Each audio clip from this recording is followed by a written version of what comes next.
welcome to another episode of Where Gaming Goes to Grab a Beer. We are your hosts, Penguin and Termite. I'm Penguin. I'm Termite. And we are a weekly video game podcast. Podsmash.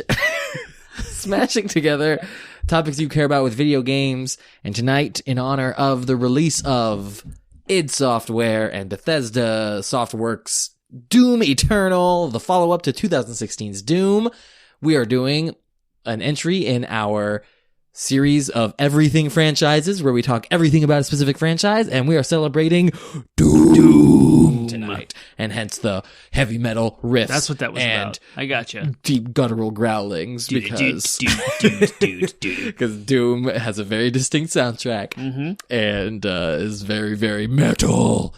It is. And it's loud. It's fast. It's in your face. Yeah. It's fun. Frantic. Violent. Awesome. Yeah. Doom! I'm so freaking excited about Doom Eternal, and I'm excited about this episode. It's going to be so much fun. It's going to be fun. All right. So, before we start talking too much about Doom, though, we have some news to share. Just a little bit. Not a ton of news today, so it should be light. But did you want to start? Yeah, I'm going to caveat all of this with, you guys are going to be hearing this 2 weeks later? 2 weeks after we record it, and it's about the coronavirus, because the headline is GDC. For like the third week in a row, I know we're talking about it, but it's things big are news happening right now. every single week. It's continuing to spread and grow, so who knows what it'll look like in 2 weeks from now. But GDC has officially pulled out, or postponed their entire conference. Yep, because everyone was pulling out. Yeah. They lost Microsoft, Nintendo, and Sony. Which I do within believe like a week. I was going to say, last time we talked about this, like, no one had pulled out of GDC yet, and the big news was PAX East. Yeah, we spent PAX our time East. talking about PAX, yeah. And since then, in 1 week turnover, a whole bunch of people backed out of GDC, and now it's not Game happening. Developer Conference for those, yeah. That's true. And they postponed it till later this summer. They didn't even give a date. They didn't give a date, but they said later in the summer. At least that's what I remember reading. So there is a press release that I can so read. It's going to be not like too long. After. It's going to be like in the middle of the summer, so it's big after E3. It's a crowded time for conferences this summer. So it's interesting. They're trying to press conference cool, here. Do it, and then we'll talk about it. Sure. So hold that thought. Got it. I'm not trying to cut you off. Just kind keep of going. Pause, and then. After close consultation with our partners in the game development industry, and community around the world, we've made the difficult decision to postpone the Game Developers Conference this March. Having spent the past year preparing for the show with our advisory boards, speakers, exhibitors, and event partners, we're genuinely upset and disappointed not to be able to host you at this time. We want to thank all of our customers and partners for their support, open discussions, and encouragement. As everyone has been reminding us, great things can happen when the community comes together and connects at GDC. For this reason, we fully intend to host a GDC event later in the summer. We will be working with our partners to finalize the details, and we'll share more information about our plans in the coming weeks. Yeah, so for those, this is a reminder, we talked about GDC a little bit last year. GDC is the Game Developers Conference, so it's not really as big of an event as E3 or even PAX, because it's not consumer focused. It is focused on the developers, so it's for people who are in the industry and the professionals. Right. That said, there are often some announcements and things talked about at GDC, usually with the targeted demographic of technical, like technically focused as opposed to product focused. But we're into that stuff, so we like GDC. Last year, Stadia showed off all their stuff, and it was before they would then They were supposed to be here for this one. They were one of the people that pulled out. Yeah. Interestingly enough, coronavirus isn't mentioned in this at all. Oh, in their press conference? As for the reasons why. Yeah. And if you notice, it says, we fully intend to host a GDC event later in the summer. Not GDC this will GDC happen. Event. Right. Yeah, a GDC event. What does that look like? But yeah, you're right. You were talking about pushing things into the summer. E3's there. It's already crowded and crazy. But then we don't even know if E3's going to happen. Sony's backed out, not because of the coronavirus, but Sony did back out of PAX. And coronavirus could very well still be raging across the world. To spread. I mean, it's...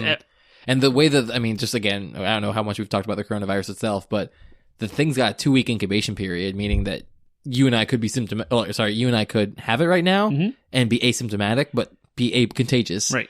Because that's why this thing isn't like impossible to control the spread of. But with that long of like a incubation period, it just means that like the thing is taking forever. Like it's actually, even though it's spreading like wildfire, it's also like you see these like bursts and outbreaks where it's because it just takes so long for people to be symptomatic. So it's been dragging out for, pandemics and epidemics like this usually kind of like flare up and then go away. Right. this is dragging out just because of how Yep. long it takes for people to get sick. Mhm. It's crazy. What a crazy time. It to is live in. nuts. I saw something on Reddit that was like it was a news article it was at the end of the weekend, so it was like Friday, and it was like Chinese plane or China shot down an American plane or something like that, a U.S. plane. Mhm. And the top comment was, "One horseman at a time, please." Oh gosh, yeah, right. War, plague, War, Yeah. famine, yeah. Mhm. It's funny. Anyways, the other news of note is yesterday. Was it yesterday that they dropped the Final Fantasy VII It was this remake morning. demo? Was it this morning? It was this Okay. morning, Early 5 this a.m. morning. or so. Yeah. Yep. So there's Oh a demo my gosh, out we're gonna there. talk about this. We're gonna open that can of worms. Just how a much, little bit. How much Just time you got? No, just a teeny bit. Just give them a taste. The level of excitement that Termite Termite has is for just this frothing game at the mouth right now. Oh, the game is amazing. It is absolutely very perfect and polished. It's Demo. You should say the Right. demo. We don't know how the final product's going to Hopefully it's be, better. But I mean, hopefully, yeah. yeah. I mean, It not having does to say- stop after, 2 hours or less than that. yeah. Yeah. Oh, so Well, I just fired it up yeah. I fired it up like a few minutes before Termite got here just to get a taste of it so we could talk a little bit about it. Mhm. But it's good. It's fun. It's hitting all the notes, but like it's hitting all the nostalgia notes Mhm. of like, oh wow, this is just like, I mean, I just replayed it last year, so Right. it's fresh in my mind. The details, while also being like, this is modern game design. I appreciate that, and it looks good, it sounds good, it feels good, and the combat's still got that perfect mix of like action, exciting, like, yeah, that was cool. I did that cool thing. My adrenaline's pumping, while also having that strategic level of where it slows down the time. And then you're like, I'm going to cast fireball on that person. Right. Yeah. And so- what I didn't know, and what they didn't really cover, maybe it was, I just didn't get it, but the active time battle system, the bars charge up. You can't use items, you can't use spells, and you can't use abilities unless you have an active time bar charged. Right. So it's going to force you to like evade or get behind. Like Wait- if you're wait low till on you fight health the and boss. stuff, I believe it. 'Cause Yeah, I you'll have almost to take died cover. completely. I mean, I was like, I'm assuming I was fighting just a grunt soldier, and I was like, I'm assuming I can just step behind this pillar to line of sight him, and I did, and it worked. And so Yep. I'm like, okay, that's going to be a thing. Taking cover is going to be part of the game. And So. it very much is. Yeah. So wait till you get to the boss fight. Yay. But I love like Barrett and his interactions with the crew because he's like this Yeah. big brooding dude who's angry. He's got a lot of pent up frustration, which I know why because we played the game, right? So we know what's coming, where he's coming from. Yeah. But there's this part where he's like an elevator, and he does this in the original game too, where he just starts ranting about the planet. Yeah.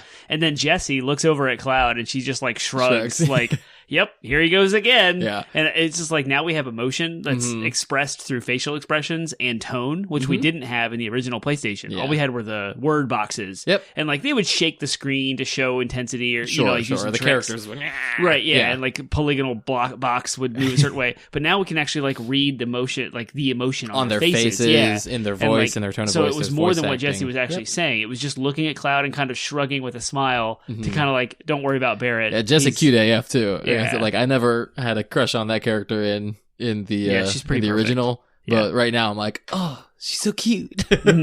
Yeah. Which is cool. This is It's another cool to side- have emotional connections to character, even like Side characters. Biggs and Wedge too, who are also part of the crew, and you're like, oh, you have a you have a personality, and they did in the original game, but like you said, it was harder for that to convey just over text. Right. So yeah, And it's there's cool. so much going on in Final Fantasy VII that it was hard to kind of solidify, Yeah. like the side characters, or even care about them because they come Sure. and go. Oh, the game goes at a breakneck pace. It does. There's so much content to go through, and I didn't realize it. You know, the game again sort of sits in that nostalgic place of wow, Final Fantasy, and you remember the highlights of the story. Mhm. But when you actually play through it, it's like I kind of wish they spent more time on this particular story beat because Yeah. they really just blast. It's almost like I think I told you when I was replaying it last year. I was like, it feels like just going from one checklist to another. Yeah. Just like Yep. okay, cool. I went to that town.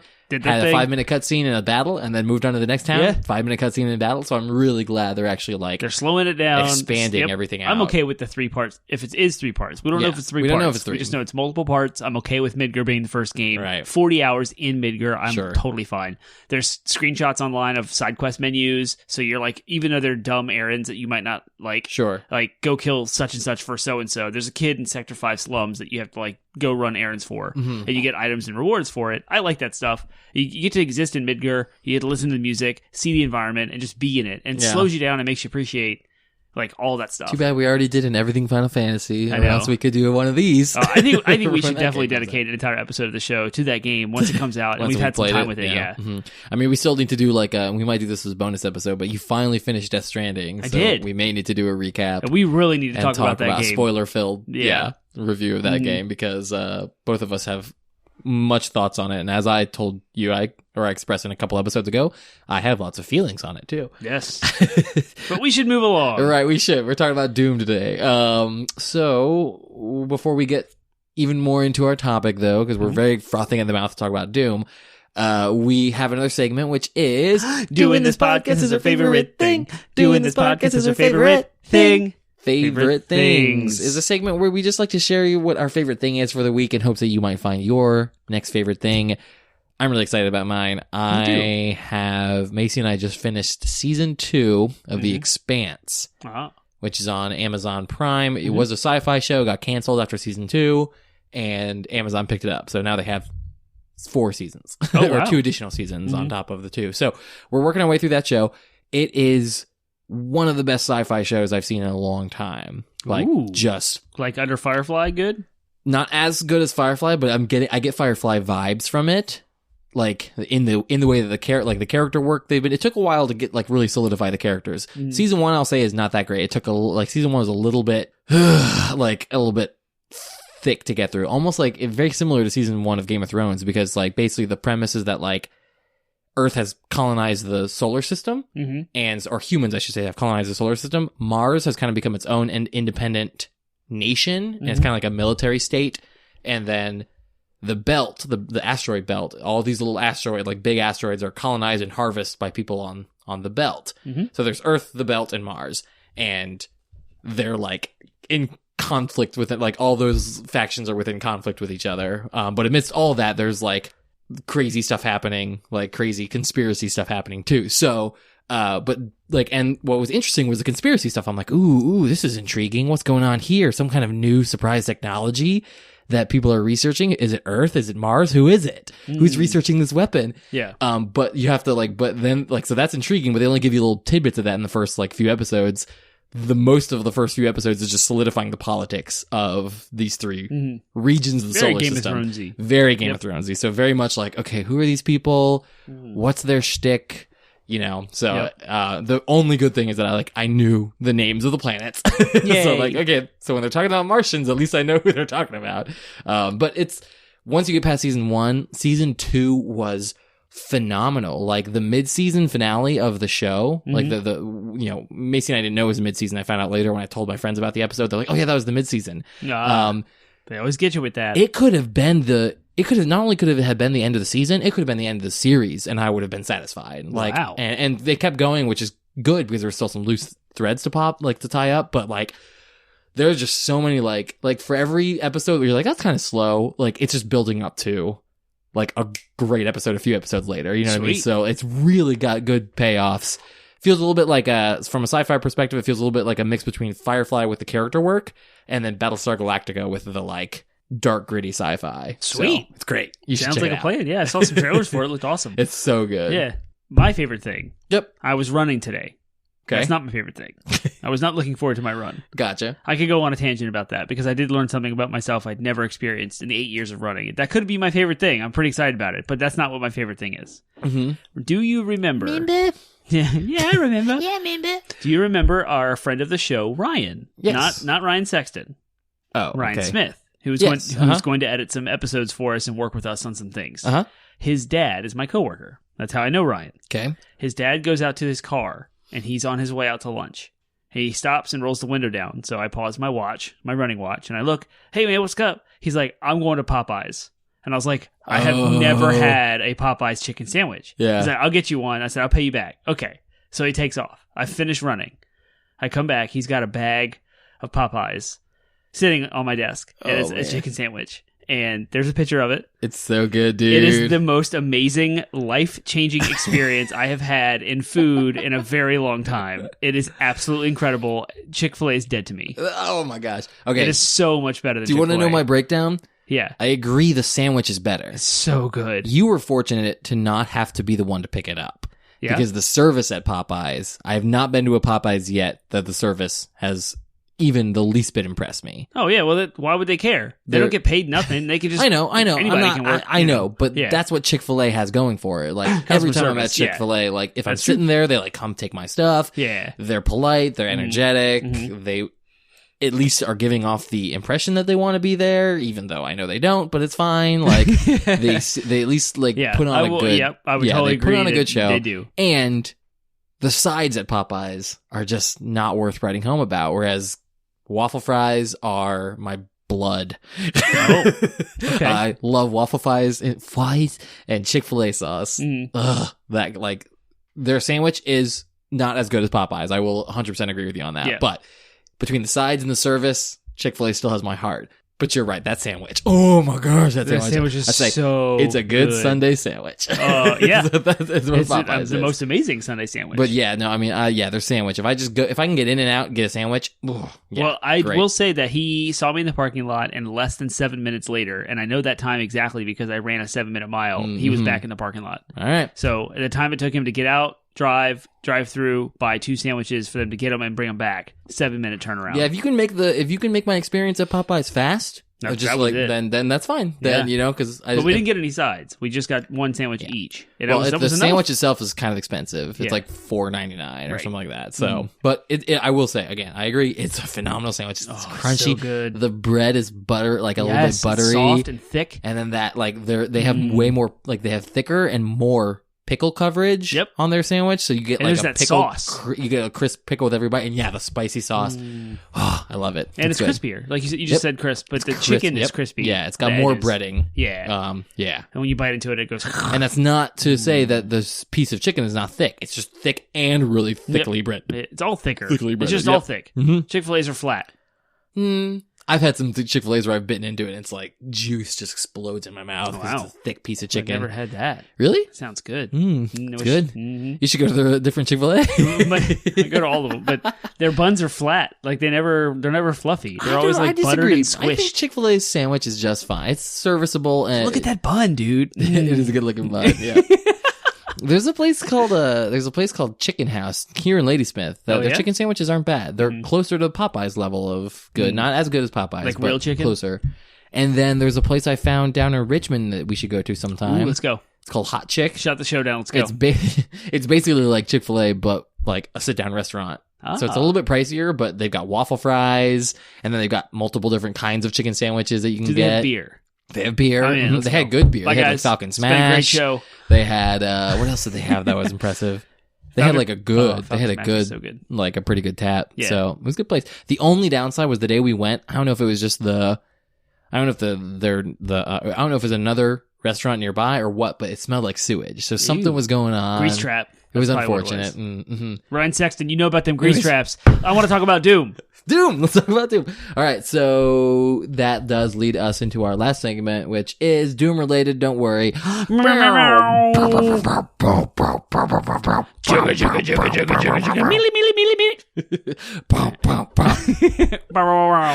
Doom flavored DLC for the night is Doom trivia, because we always do trivia. We always do trivia with our everything episodes. We do. So it's a competition. It's a competition, yes. 5 questions. I'm pretty sure I don't have any bonus points for you this time. Pretty sure I've got the belt. Yes, you do. I've got bonus. So I don't have any bonus for you. I have bonus. All I have is what you got. Unless I come up with them on the fly. I'm the champion, so you are. I've got the lead right now. And I say that you're the champion because you're better at finding the right questions, not because you actually know more about games. That's the strategy. All right. So the way this works, pretty easy, is 1-1. I'll do a question, he'll do a question, and we'll do 5 questions. Reigning champ goes first. The reigning champ goes first. You go right on ahead. Okay, here we go. First question. Doom trivia. First question. Number 1. Whew. What movie inspired the inclusion of the chainsaw and the shotgun in the game? Not aliens. Shotgun and chainsaw. Shotgun and chainsaw. They were modeled after toys. Those are model. What inspired there is them another movie being included? That's not aliens. It's not aliens. Another horror movie. Yeah. And I saw it today on my research, but I glossed over it, and I have no idea. It happens to me all the time. I'll give you a hint. Sam Raimi directed it. Really? Uh-huh. I don't know anything he directed other than Spider-Man, so I know it's not Spider-Man. All right. You give up? Yeah. Evil Dead. Oh, right. Yep. The boomstick. Yep. Come on. That was Sam Raimi? Yeah, Sam Raimi, dude. Yeah, I've seen that movie, too. That's funny. Bruce Campbell. Bruce Yeah. Campbell's Ash. Oh, Yep. Such a classic. I should have got that. That movie's actually I knew that. I should have got that. uncomfortable and Like that There's movie that is tentacle like, scene. Yes, you know, so what weird. it is. The tree. roots. It's the tree yeah. roots. Ugh. Yeah. Yeah. So Shotgun and Chainsaw from Yep. Evil Dead. All right. All right, here you go. You ready? Yep. Which Doom game was the only one not published or developed by id Software? Doom 64. Yes. By Midway. Yeah. Boom. You did your research. I did. I read as much trivia as I could. You got one. I got I it. have 0. All right, cool. Next. Penguin question number 2. What console port of Doom was the first video game to ever receive a mature rating from the ESRB? Doom for SNES. Yeah, Doom for Super Nintendo. That's Mhm. it. Yep. It was the first Super Nintendo game. It was the first console game to ever receive a mature rating. Of all consoles. Of all consoles, yep. Wow. I knew it was the first mature, but I didn't realize it was all consoles. Yep. Huh. Cool. All right, cool. See? 1-1. Yes. All right. You ready? Yep. This is easy. This is a low ball. Okay. You're going to... I shouldn't have even done it, but I did. I told you earlier before the show started, I find it really difficult to find medium difficulty questions. It's like either super easy or very obscure. Sure. So what I have is pretty curated. But anyway, who is the final boss in Doom 1? This is unfortunate because I wanted to look it up for a whole different part of our conversation today. Yeah. And I got distracted probably by my child and didn't Well, that's the question. look it up. Do you have any is idea? it Satan? No. Okay. No, I don't know that. It's a cyber demon. Oh, that's right. He's the thing on the cover of all of them. I know it. I do. Yes. Oh, dang it. Now we're tied up real good. All right, cool. Yep. Question number 3. Yes. The ill-fated Doom movie in 2005 was made by what movie studio? I hate that movie so much. It had The Rock in it.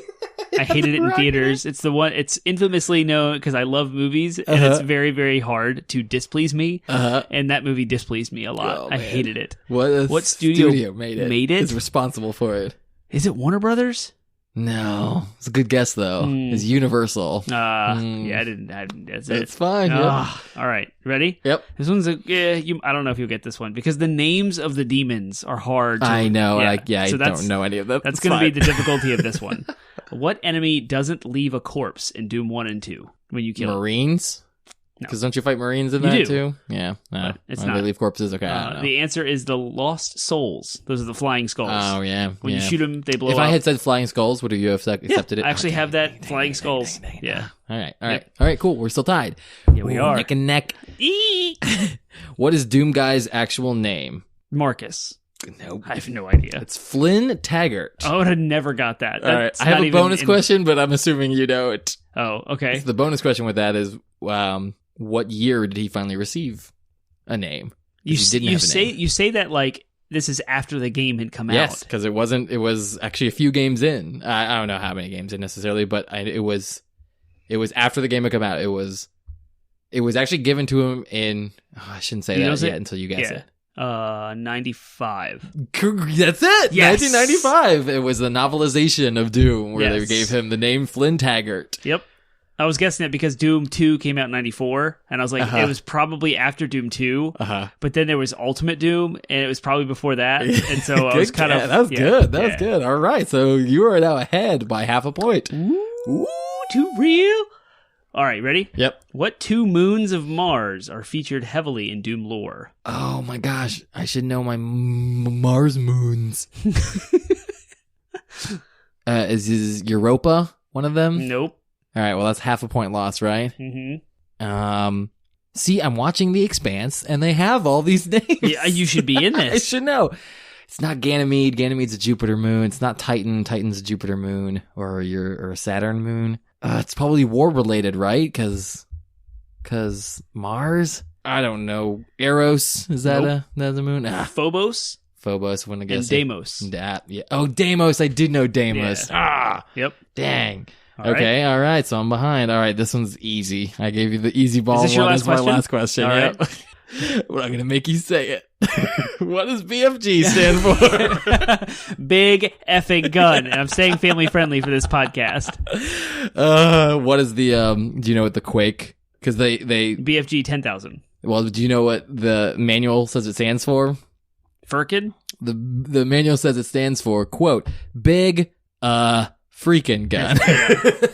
That's gotta give you the point. So you are 2.5 points to Penguins 1 right now. So all right, I think you win. But this is a I fun do want to hear question, the last and I question. hope you can get it. Okay. What list the 8? I'm going to give you the 8 List the 8 weapons that appear in all the Doom games. Okay. Chainsaw, shotgun, BFG, some pistol, kind of pistol. Okay. Just pistols, fine. Can I say a general machine gun, or do I have to be specific? Chain gun. Chain That's gun. fine. Okay. All right. That's 3 more. 5. Is it the Gauss cannon? What's that? Oh, it's some kind of sniper rifle. Is the sniper rifle? No, that's not in all of them. Grenade launcher. Nope. Rocket launcher. That's it. That's okay. 1. That's 6. 6. I've already lost. Yeah. You've answered the question incorrectly with Gauss cannon and something else. Hold on. There's 2 more. I'm trying to think of what the ones that are in Doom 2016 because that's the most recent one I played. That might lead you astray. I know. These are the 8 that are in all of them. Yeah. I can't think of the last 2. Plasma gun. Okay. That's the one that shoots the plasma balls. Yeah. And then there's fists. Oh. Fists. I guess it's a weapon. Yeah. Sure. Yep. All right. Cool. Well, that's trivia. Termite finally pulled the win. The W. I don't even know where we are in the grand scheme of things, but you are now the rating champ until next time. Yes. So he won that round I for did. sure. All right. Everything Doom. Bow, bow, bow, bow. Wow, wow, wow. Mealy, mealy, mealy, mealy. Chicka, chicka, chicka, chicka. All right. That's the DLC for the day. Yay. Okay. Now we get to talk about Doom. Now we get to talk We about haven't Doom. been doing that already. Right. Yeah. So yes, our main topic is everything Doom. We follow a format with this episode. So we start by talking about Doom, the game itself. And then we will do our first experiences with Doom. And then we'll talk about our personal favorites of things. And then finally we'll end with talking about the influence and innovation that Doom's brought and what we'd like to see from the future. That's kind of the outline we'll be following. So, yep, let's start talking about Doom. What kind of game is Doom? Before we even start that, you can go to twitch.tv/80bitpodsmash and watch us live stream every Wednesday. You can also watch some of our previous streams, of which I've streamed Doom 2. It's relevant. It is very relevant. Doom 2. Yep. I did stream Doom 2, and I have lots of thoughts and opinions about Doom 2. And I appear near the end, so you have to watch the whole thing so you can see our banter. So you can see, we had Of course, a great... I didn't have a mic, so as someone pointed out, it's kind of like hearing me kind of fade in and out Yeah. as I was close to you. But it's fine. I'm there, and you can see my pretty face. I think it was Pretty beak, I guess. one of my best streams as far as crowd interaction and fun that I had and interacting with the game. So, it's good. Yes, to keep you guys informed, every Wednesday evening, either Penguin or Termite will stream on twitch.tv/80bitpodsmash. All of those videos are uploaded to our YouTube for video on demand consumption for whenever you guys feel like watching them. And you can also find us on social media platforms, Facebook, Instagram, Reddit, Twitter, all at 80bitpodsmash. You can go to 80bitpodsmash.com. That's our landing website. For our podcast, our weekly video game podcast, launching every Monday night at midnight. You can find links to Google Play, iTunes, iHeartRadio, Spotify, Stitcher, and our RSS feed for any app you would like.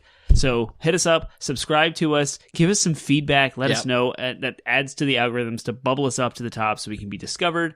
And I tried to do a search today on Spotify. I typed 80BIT and we were nowhere. So help us, please, by making us more discoverable. Yep. By giving us ratings and talking about us and sharing us on Exactly. your platforms. Sweet. So, Doom. what is Doom? What is Doom? Doom is the second first-person shooter Ever. pretty much. Yep. Like, pretty much ever. And it's made by the same people who made the first one, right? Wolfenstein 3D. was the first, yep. And that was the grandfather of first-person shooters, followed up by Doom. By Yep. John Carmack, John Romero, Adrian Carmack, Kevin Cloud, and Tom Hall.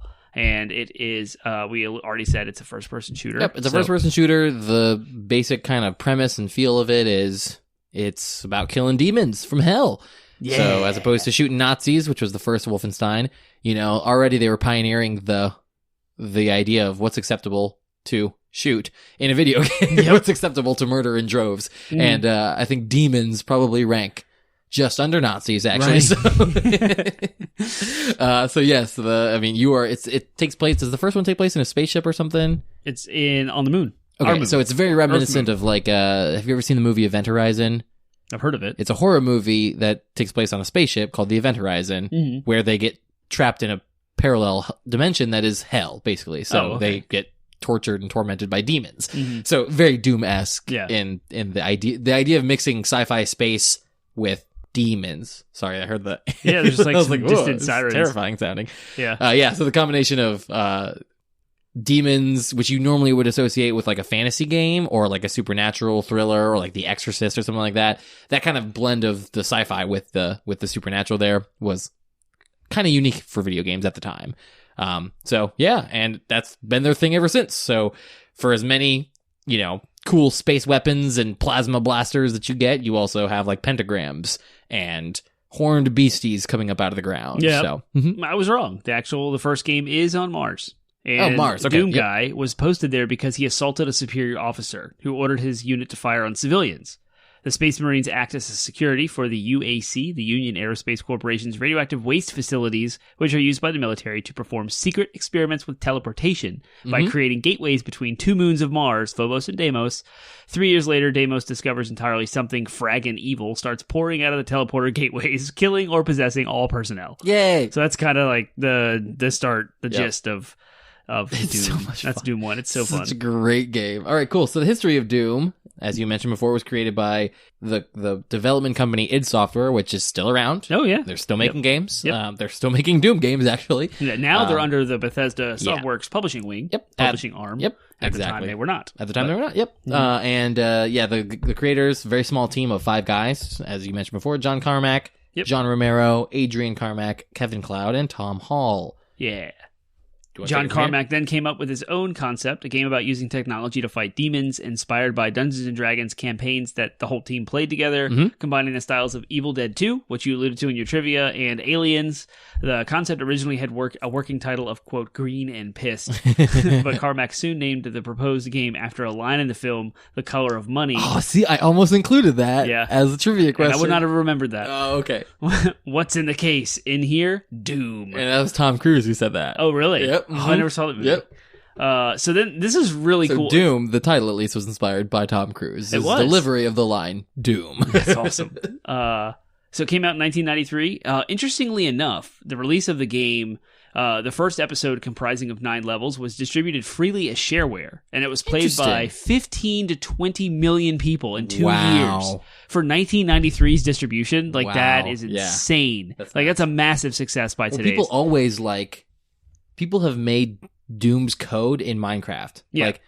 Yeah. Like people always I think I saw a tapestry, like a just a woven tapestry. Yeah. That was Doom. Like the code of Doom. Oh, that's so awesome. they had each like a bead or a not bead was the Uh-huh. binary code basically, and That's they awesome. it was and they said something like it was something like several hundred square feet of woven tapestry, but it was Doom. That's If you awesome. found a way to read that software. So Yeah. I mean that just goes to show that you can't do that with games that are Nope. not Not today. Yeah, you can't do that with games today. They're software protected. Right. But yeah, they just released it to the world, and so the code for Doom is out there. Yep. And the two further episodes were sold via mail order later. An updated version with the additional episode and more difficult levels, Ultimate Doom, was released in 95 and sold at retail. So, interestingly enough, the first Doom game you could buy at retail was Ultimate Doom in 1995. Interesting. Which was a year after Doom 2 came out. Oh wow, yeah. Yeah. So, that's really strange.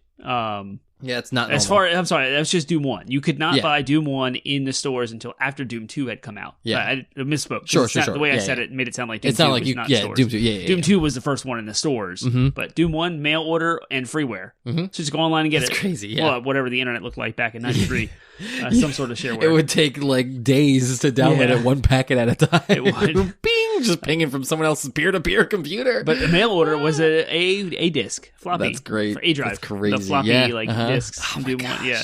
Crazy, Wow. isn't it? Yeah. Played on Yeah. DOS. There's an internal story internal to the team that I found regarding the 5 guys that we talked about. So Tom Hall, one of the 5 dudes, in July of 1993 was fired due to contentious relationship over design decisions and direction with the rest of the team. Yeah, I heard he wanted to he wanted to expand upon the lore and the story of the game. Yeah. And so he wanted to introduce more characters and actually give Doom Guy a personality and a name at the time. Yeah. And he wanted to actually flesh it out, make it a whole story. And Romero, I think it was John Romero, was like, nah, dude, killing demons on Mars is enough. Right. And you know what? He wasn't wrong. So And Romero also called Hall's level designs boxy and flat. They were uninspiring and too similar to Wolfenstein. It did not show off the engine's capabilities. Yeah. That's deep criticism very from deep. a coworker, right? Right. So John We Romero had a falling out, nonetheless. yeah. Romero created his own levels that were more abstract for the game, which the rest of the team saw as a great improvement. So anyway, that's like at least the foundation of Doom. We talked about Doom and Ultimate Doom. We alluded to Doom 2. Yep. Came out in 1994. Yep, 1994. What was the subtitle for Doom 2? It was Doom 2. It was Doom 2. You sure? Yeah. Could have sworn it has subtitles. They have the episode names in them. Oh, okay. And yeah. I'm not sure what those are because I don't have it memorized. But the idea of Doom 2 is that you come back to Earth. Like all the events on Doom 1 happen on Mars, yeah. Right, and Mars moon. Sounds very familiar with Doom and Doom Eternal. Yeah, exactly. So yeah, you come back to Earth. Earth is being invaded, so you're defending Earth. Yeah, please. Yeah, I thought it was Doom 2 Hell on Earth. Well, I don't know if that's the actual subtitle or if that's the first episode.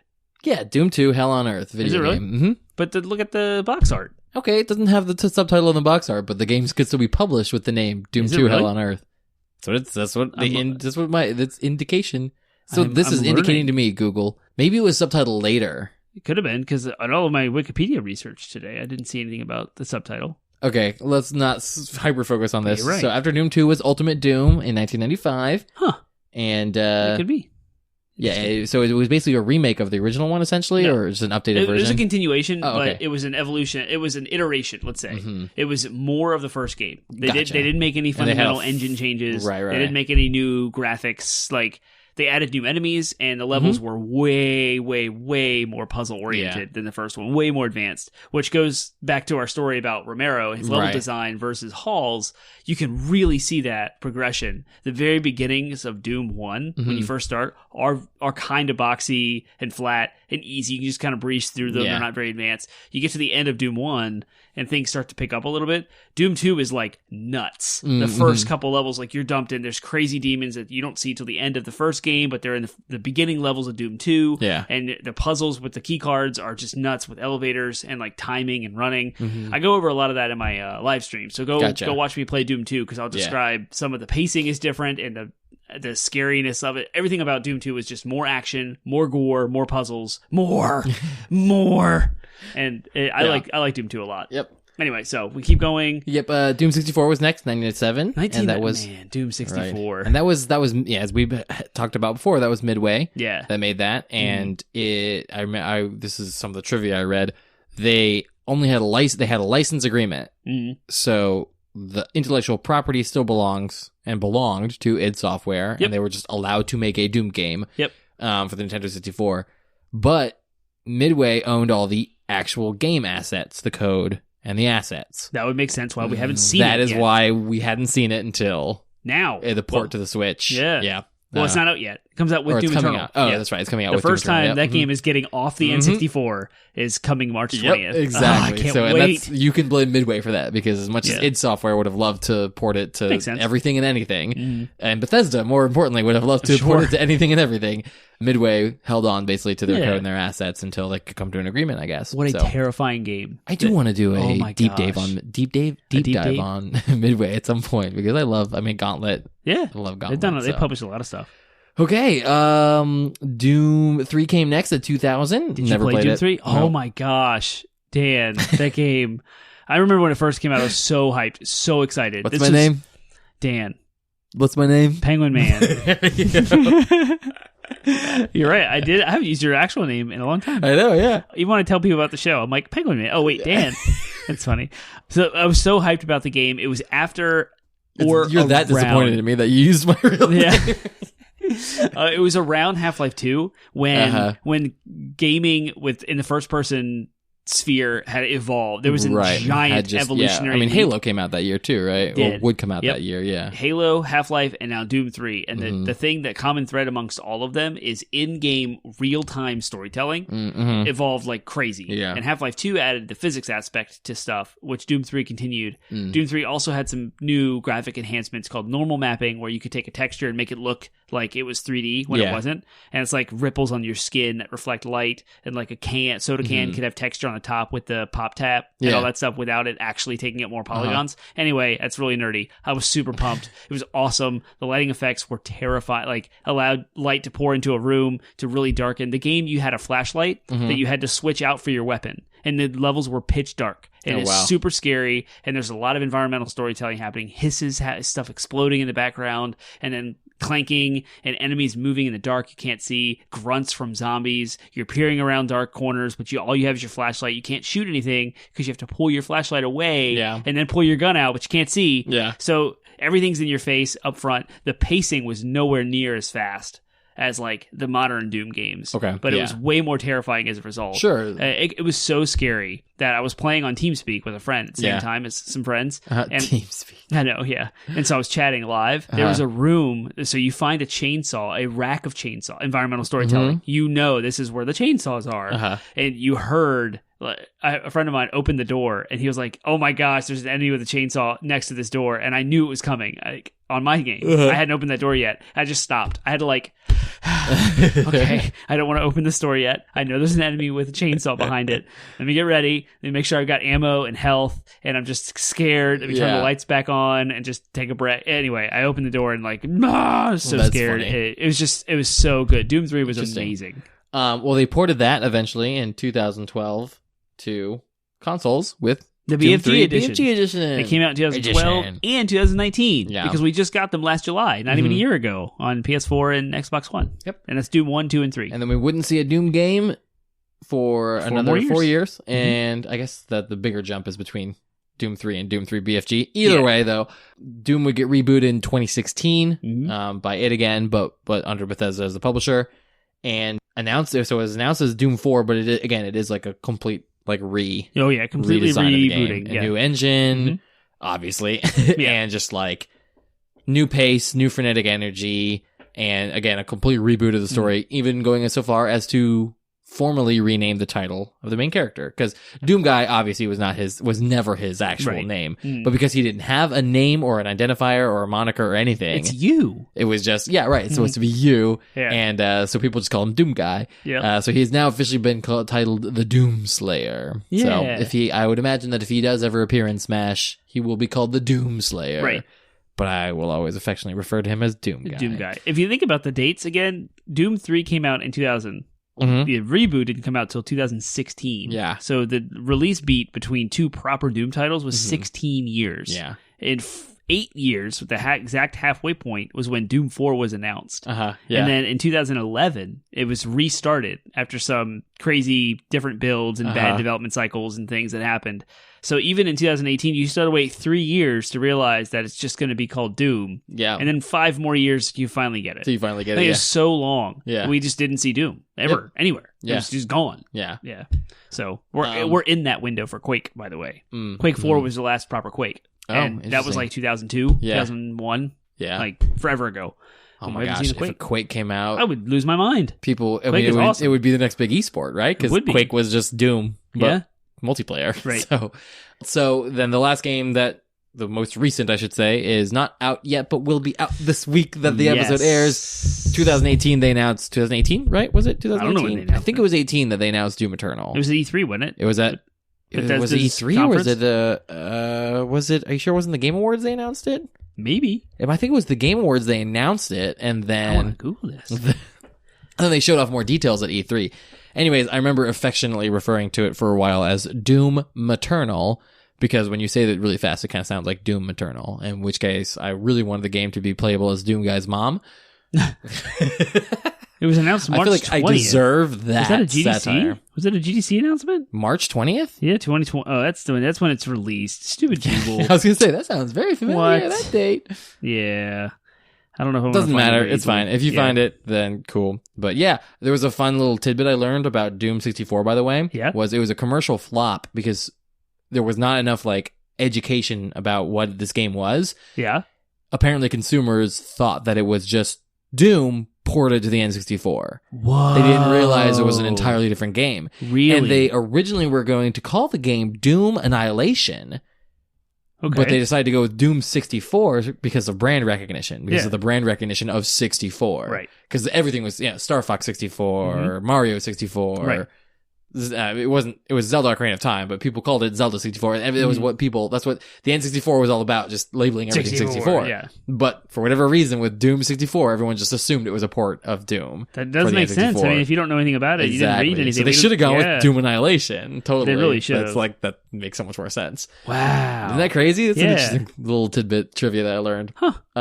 Well, cool. For whatever reason, I hyper focused on, like, there was a whole section of trivia that I was reading about, like, it had all the different games, and I, like, zeroed in on Doom 64 because I was convinced that you were going to ask me questions about Doom 64 primarily. Because I know you'd never played it, and that it would just be an easy, Well, easy you also win. have never played Doom 3. It's true, that's a gap. Anyways, so speaking E3, of experiences, 2018. it was 2018 but you're right about E3. Yes. That's great, cool. So we both had a little win there. Yay. Half points each. All right, so let's talk about our own personal experiences with Doom. So what was your first? Oh, man, it's so cool because I've already talked about Doom 3. Yeah, you have talked a lot about Doom.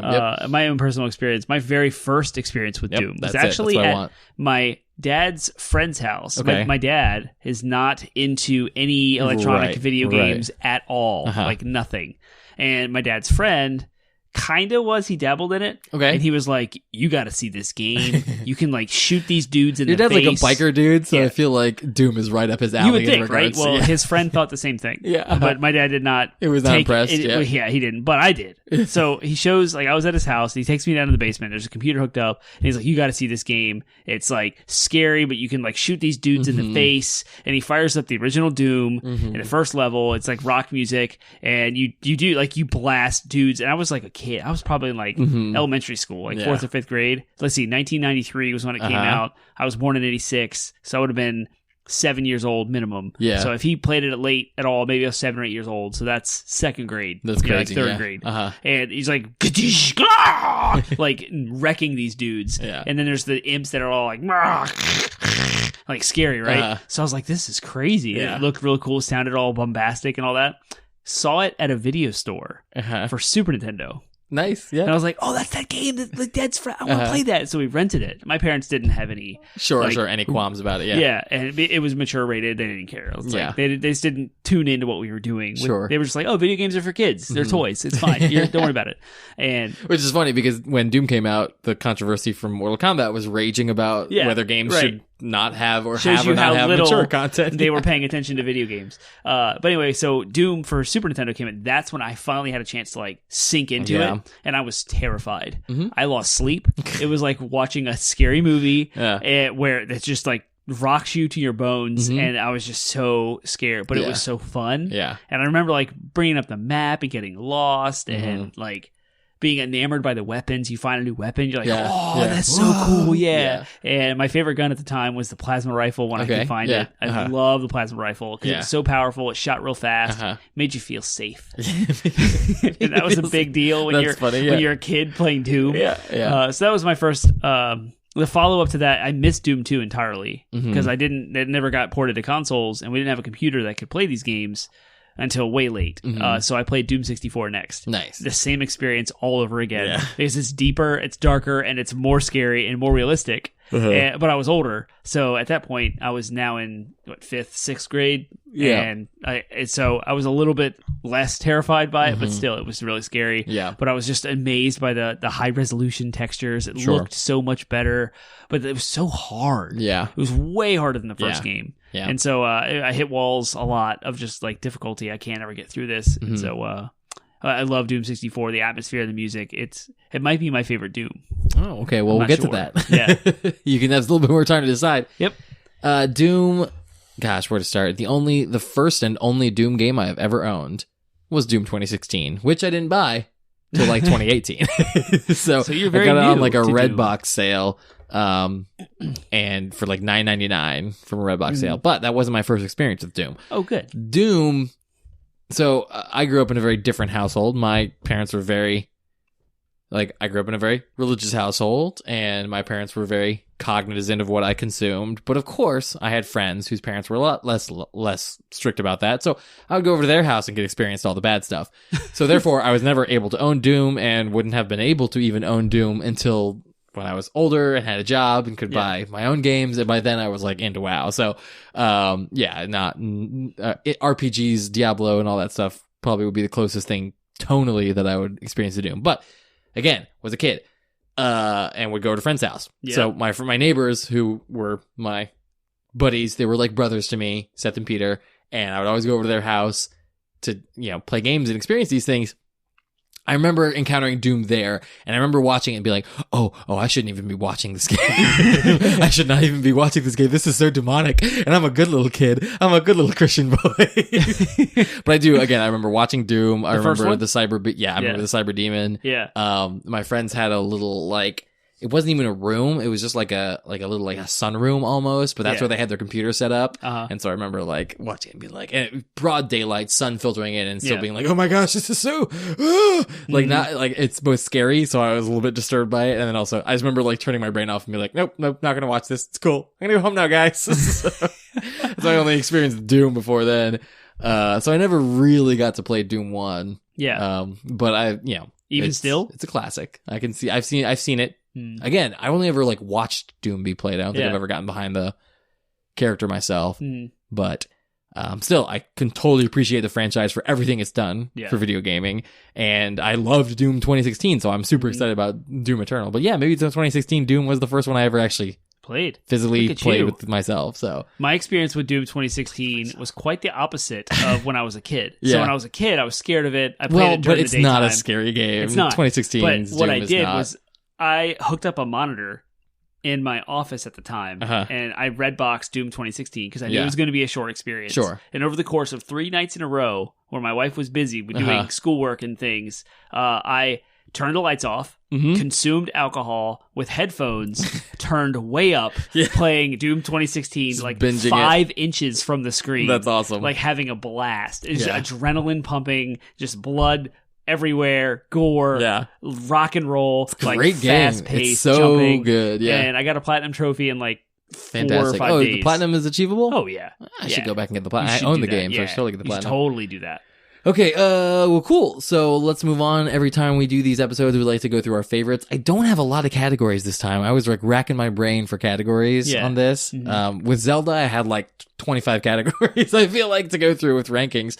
But I don't have they're all so similar. Right. And there's so many different aspects. There's characters and items and worlds and settings and all that stuff. Didn't really have that with this one. So we'll start with the basic one. What's your favorite Doom game in the franchise? It's so hard to pick. It's a toss up between Doom 2 and Doom 64. Yeah. And Doom 2016 is a third wing, a third wheel in that one. Okay. I can say Doom 3 is the awkward black sheep. It's so different from the other Dooms because they did add storytelling. There's dialogue, there's voice acting, there's weird new mechanics. The weapons behave differently, and it's just it's a long, sprawling, super, super long and way slower pace. So Doom 3 is just I don't even consider that. It's really good for its merits. It has its merits, but it's not on my favorite. So after streaming Doom 2 with you guys last Wednesday, I just really appreciated the complex level design, and I love the double barrel shotgun, which was introduced in Doom 2.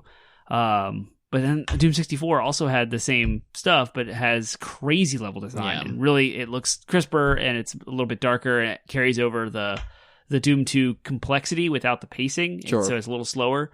I just don't know, man. I can't. Yeah. If I had to pick one, I'm going to say Doom 2. Okay. I'm just going to say Doom 2. You got it. Yep. Cool. My favorite, I would say, I'm going to split this up between, the only one I've ever played is Doom 2016. So it's my favorite playing Doom, but my favorite game for what it is and what it represents for gaming is the original Doom, for sure. Yeah. Because it's definitely monumental. Yeah. Just it solidified the first person shooter genre. It started so many of the tropes. Yeah. And everything that we would associate with first person shooters.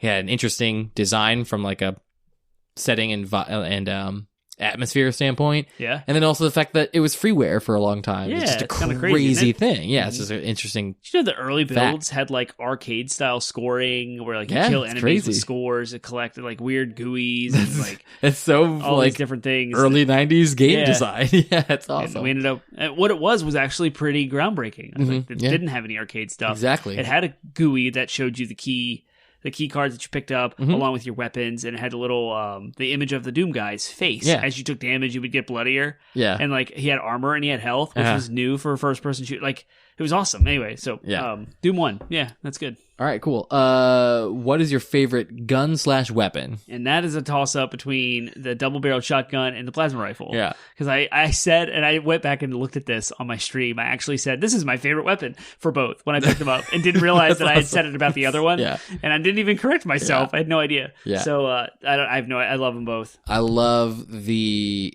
the shotgun is classic. Like the OG. Especially considering that they paid homage to it in Borderlands 3 with the Hellwalker shotgun. Yeah. I haven't gotten it, or I think I got it, but I don't think I used it. Anyways, but just the explosive, like you can, in 2016, you can modify it with an explosive, like you can trigger the explosives with the second with a pull of the trigger, and that was just awesome. But I love the chainsaw.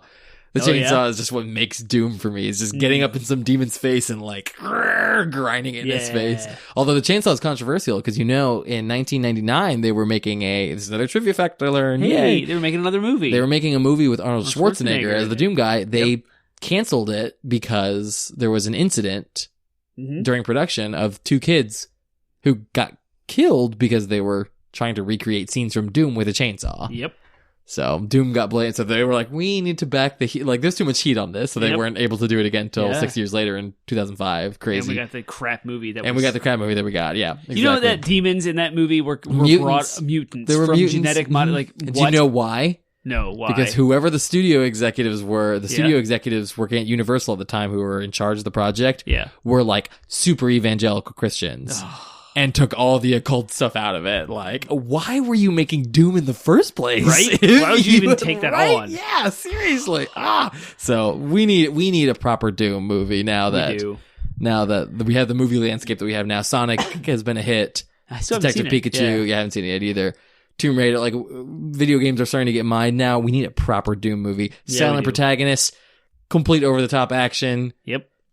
Layered with occult satanic atmosphere. Give me that game. Or give me that game. Give me that movie. I want to see it. It's just going to be awesome. Like John Wick, but with Doom. Right? That's what I want. The precedent is get Michael Bay to do it. You don't even need an actor. You don't even need an actor with a voice. Like just put a helmet on him. It's fine. Get the biggest dude you can and put a helmet on him, and boom, that's ooh, tangent. The Mandalorian. Have you seen it? Acting without. Did you hear about his acting and how they had to like film and frame all the filmography stuff that happens because he is like he does talk, but he has no emotion expression on his face. No, it was something I said when I was watching it. I was like, this is some of the best physical acting I've ever seen. Everything he was doing mattered so much more because he had to. That's the only way he could communicate. Anyway, they do it with Doom Guy.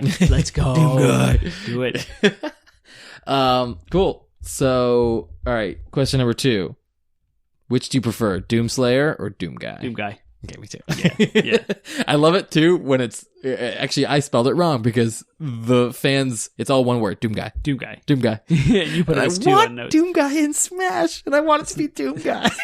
It would be fun. And I was I wrote this favorites and rankings. I wrote it before I did the research on the trivia. Yeah. If I had known Flynn Taggart was his name, it would have even been more disappointing.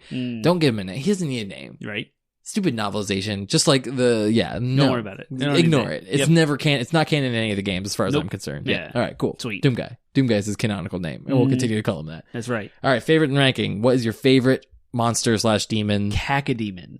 Is that the one that the flying one or the one with the rocket launchers on their back? Is that the one that you're talking about? The ones with the rocket launchers on the back are the skeletons. They were introduced in Doom 2 and they're called the Revenant. Okay, yeah, Revenants, that's my favorite. Yeah. That's my favorite for sure. Those are awesome because I'm pretty sure heavy metal plays I'm pretty sure they have speakers. Yeah. or at least they're presented as having speakers. Mm-hmm. It looks like it. Yeah. Yeah. The Cacodemons are the big round red floating monsters with teeth that shoot fireballs at you. Okay, gotcha. Yeah. Mm-hmm. And in the first games they were terrifying because they were super big and they took up half your screen. And you couldn't get close to them, but you wanted to because you have a shotgun and they would shoot fireballs that were deadly. Yeah, it's good. Yeah, what were the other the Minotaur ones too? I don't remember what they're called. Barons. Yeah, those guys are or Baron of cool Hell. Too. That would be my runner up. Yeah. All right, that's all I got. That's all I got for favorites and rankings. Sweet. So let's talk about influence and impact. We kind of already talked about this. We have. I mean, bottom line is. It was the first popular first-person shooters. I mean, it's like everything points back to Doom. Yep, Wolfenstein was technically the very first, and we had a whole deep dive on FPSs. It was actually our first deep dive we did. It was. And there were some proto FPSs, but Wolfenstein really was the first 3D first-person shooter as we know them today. Yep. But Doom is what made it popular, and Yeah. I can't imagine it was had anything less than to do with the fact that it was free. You know what I mean? People were just able to get the code and just go crazy with it and study. I mean, the game has been studied. Think about how many games studied Doom to get inspiration and to make, you know, it was foundational. So It was.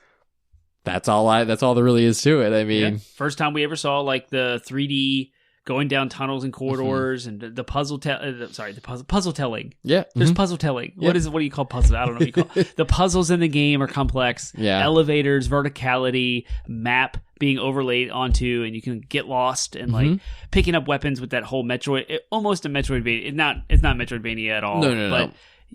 But you get new weapons that you can carry from map to map, and when you get that new weapon, you feel so powerful and so exciting. It's so fun. And also they were experimenting with guns, like in a way that few games now even still. I mean, we talked stuff about like this. Splash damage and rate of fire, bounce, like projectiles that bounce. Yep. And the BFG originally was intended to like spread. I think more.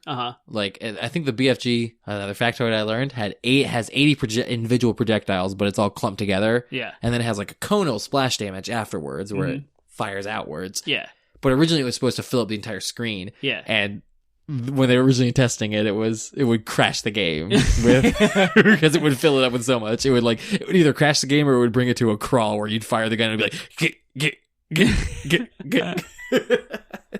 That's awesome. But just the fact they're willing to experiment with more than just the pistol, shotgun, sniper rifle that every freaking shooter has. Yeah. Ever. Yeah. A lot of gun innovations can be pointed back to Doom. The second first person shooter ever. Like, I can't even. It would be difficult to disconnect Turok from Doom. Oh, absolutely. And all the crazy weapons that Turok has. Yeah. And like nuke guns and like laser weapons that shoot and blow up later and delayed explosions. Like, yeah. And you can totally see the influence. And totally.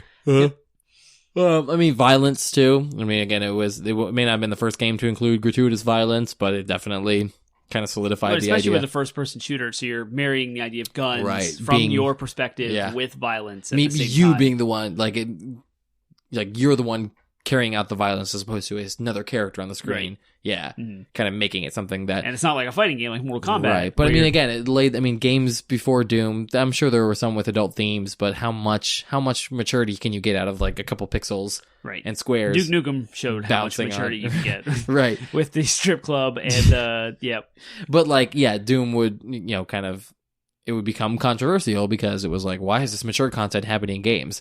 I mean, we now in 2020 can ask the question, why not? You know what I mean? Like, why not have mature content in games? Because games can be and should be for everyone, not just kids. Right. But back in 1993, it was, these are things for kids. These are basically just interactive toys. That was what we were being told. That's how they were marketed. Exactly. Why are you? But I mean, Doom would lay the foundation for Uncharted and adult themes. Edith Finch. All these games that we cinematic love and talk about. Yeah, exactly. Not just cinematic storytelling, but dealing with heavy adult themes. I mean, yes, Doom is kind of shallow and vapid when it comes to shooting demons on Mars and chainsawing things in half, but still, it was pushing boundaries that existed. So, cool. Well, then let's finish off here, wrap up a little bit earlier than we have been, and just talk about what we would like to see from Doom games in the future, or also known as, what's your Doom game wish list? They are nailing it with Doom Eternal. Oh, sure. And every facet of what Doom is, looking at the foundations, pulling out their motivations and their design choices from the original Dooms and like evolving that and innovating on what that could be. I think I may have talked about this on the show before, but there's this whole system in Doom Eternal, and we'll know more about it when we play it next week. We'll talk about it. The episode that you will hear next week, we will have played it and we'll talk about it.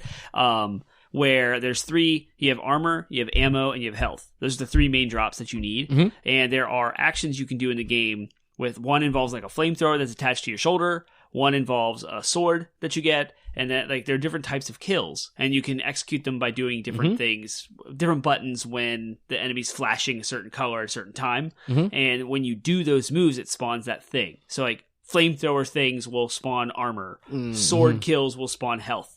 some other type of kill will spawn ammo. So you'll find yourself Chainsaw, low. I imagine. Yeah, yep, you chainsaw. And so I don't know which one's mapped to what yet, but you find yourself low on ammo, low on health, and low on armor at all times. You're low on something. They make it scarce, and they make you use all of the different abilities kind of like a combat dance. Like you're fluidly going through hordes of demons that all have different abilities, that all have different health, different tactics with which to beat. Some fly, some are on the ground, some are but melee. You can't just spam the same shotgun attack over and over again. They force you to be creative with the kills, which just makes for a more cinematic experience. Yeah, and all of it is done with excellent animation and super good polish, at least from what I've seen, early footage of the game, and everyone's ranting about it. That's just the combat system. And then they've added platforming. There's a grappling hook, and you can like now jump and climb up walls. And they had platforming in Doom 16. In all of them, actually, but yeah. But this is like to the next level. Now there's more verticality. You're climbing pillars and jumping through.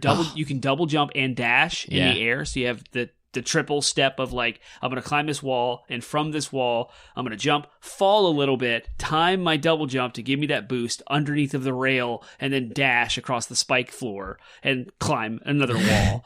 And so like they do stuff like that. You can see it all the footage online. And so you know how much I'm a sucker for artistic traversal. Man, it's going to be so good. That's what so I don't even have a wish list of things that I wish they would do because they're already doing it. Yeah. I guess if I had to say anything about a wish list, it would be cool because I'm a sucker. I'm trash for remakes. It'd be really cool if they took the original like Doom levels and put them in modern graphics in the modern engine. With Doom Eternal's engine, and like made it so that you could just, as a side, kind of like maybe a small $5 DLC, like here's the first 5 levels of the original Doom completely redone, reimagined, like Resident Evil 2 remake style, Final Fantasy 7 remake style. Yeah. I was gonna say studios are killing with a remake game recently. That'd be a lot of fun. That'd be kind of cool. So it'd be neat if they maybe did some DLC like that. Yeah, I'm just gonna throw it out there. I know that neither of us have this capability yet, but Doom VR would just be awesome. Oh, there's one. Oh, Doom is there one? 2016. That's right. Yeah, VFR. Doom VFR, yep. Yeah, okay. and that's amazing. Okay, and I talked about it on the show. A Doom game that's not a port. A Doom game like Half-Life Alyx that is designed for VR, I think would be cool. I'm sure that Doom VFR is great, but like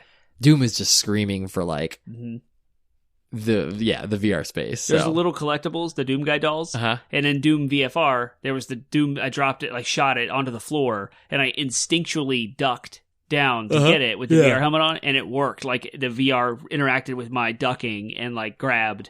It was amazing. That's awesome. It was really cool. Okay, so then never mind. Doom is already doing all the things that I want them to do. So yeah, great. That I don't have high expectations for Doom, but therefore they've met them. That means they're amazing. They know. So no, because my expectations for Doom are so average, they're always going to surpass them because it's Doom. It's both a classic, and I appreciate it, while also like.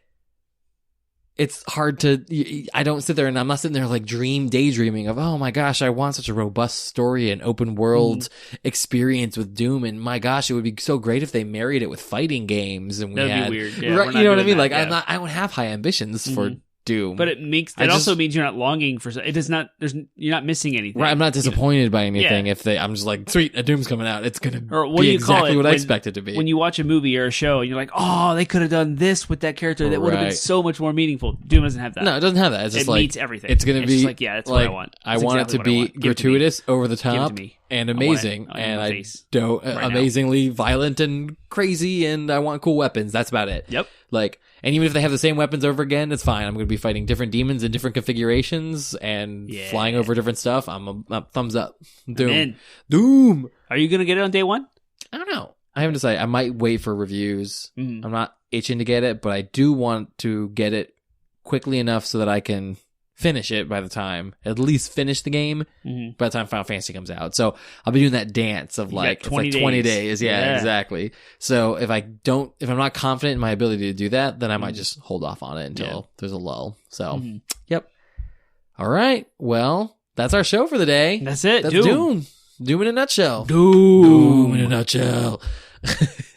Termite. I already gave him the spiel. You gave him the spiel, but what are we talking about next week? We do want to hear from you guys about what your thoughts are on Doom, whether you love it, whether you hate it, whether you're indifferent towards it. We want to hear what your favorite Dooms are and what your favorite Doom guns and everything are, so you can reach out to us. Did you talk about Discord? I did not. Yeah. Hey, how about that? So you can, Catch me outside. Easiest way you can talk to us about these things is Discord. And there's a link to our Discord server in every social media post on and Facebook. in the show notes. Are they in the show in notes? all the show notes, yep. Great, awesome. And then you talked about the landing website, 8-bit Podsmash. You talked about Twitch streaming. I did.